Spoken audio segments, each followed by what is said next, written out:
بەڵێ بەڕێزان سەبارەت بە ئەو شەڕ و پێکدادانەی کە ئێستا لە حەڵب بە دیاریکراوی لە گەڕگەکانی ئەشرەفیە و شێخ مەقسوود ڕوودەدا دەمانەوێت زانیاری زیاتر وەربگرین. بەڕێز دکتۆر عەبدولقادر حسکۆ بەڕێوەبەری یەکێک لە نەخۆشخانەکان ڕاستەوخۆ لە حەڵبەوە لە گەڵماندایە.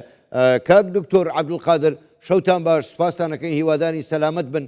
دوایین زانیاری سەبارەت بە شەڕ و پێکدادان و ژمارەی قوربانیان لە کوژرا و بریندار چی هەیە؟ ئایا هیچ پێداویستێکی پزیشکی بە ئێوە دەگات؟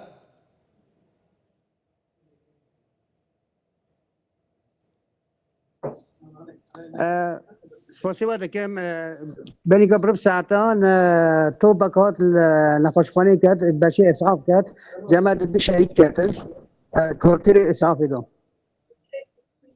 ینی ئێستا باش کاک دکتۆر من دەمەوێت بزانم ینی پێویستی پزیشکی لە نەخۆشخانەی ئێوە هەیە یاخود سوپای سووریا ناهێڵێ هیچتان پێ بگات؟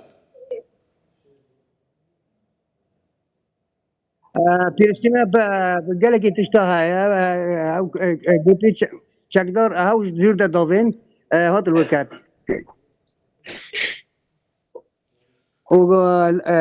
پێویستی نەخۆشخانەی پڕ تشتا هەیە مادەی مە ئەسۆسی تەنە جراحاتەنە دخترمە جراح نینە سرجیکال فلسطینەکە عینی دەمیدۆ أنا قلت شيء كات دكتورية عصبية دخوازات جراحة عصبية هوجي قلمانينا هاي شيء كات.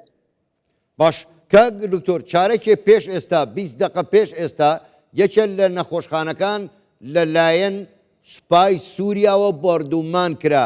زانیاریت هەیە چەندێک قوربانی لەو نەخۆشخانەیە کەوتۆتەوە؟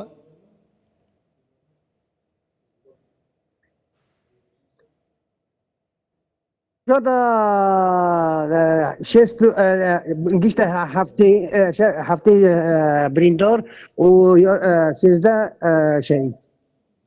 باش کاک دکتۆر ئێوە داواکاری چی دەکەن؟ ینی چیتان پێویستە؟ داواکاریتان لە کۆمەڵگەی نێودەوڵەتی چییە؟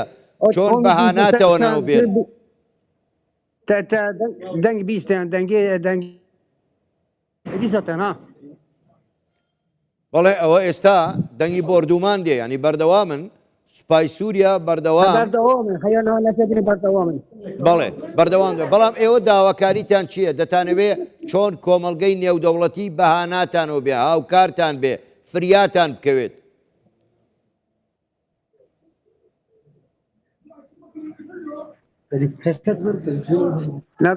نگاه دیسا دنگ هات نزن چند سر مولاتا کتی خار لما اولی کاریمه گرک پرش گرک ام خوازن واسازی نف دارتی و کاری و شهری بسکنیه اگر بسکنی چیکه همو آلیان داوین تاخا شیخ مسعود و اشرفی.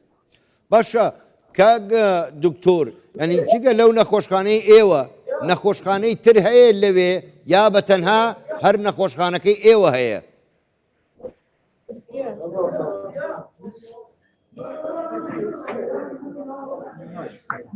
ئینتەرنێت دەرەبتێ دەنگێتە باشن ئەمناو بیسن. بەڵێ بەڵێ ئاگادارین ینی تەقەیەکی زۆر هەیە، شەڕ و پێکدادانی زۆر هەیە. ویستم بزانم ئێوە تەنها هەر ئەو نەخۆشخانەی ئێوەیە، هەر ئەو مستەشفای ئێوەی لێیە لە شێخ مەقسوود؟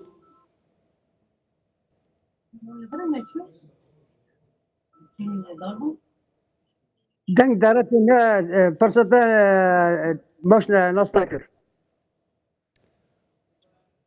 بەداخەوە دیارە شەڕ و پێکدادان وەکو لە وێنەکەشدا هەیە، بەداخەوە نەمانتوانی پرسیارەکانمان لەگەڵ دکتۆر عەبدولقادر حسکۆ قسەی تر بکەوین چونکە بەردەوام بەڵێ دیارە ئەنتەرنێتیش باش نییە. وتی 13 کوژرا و 70 بریندار هەیە لەوێ و شەڕ و پێکدادانیش ئێستا بەردەوامە.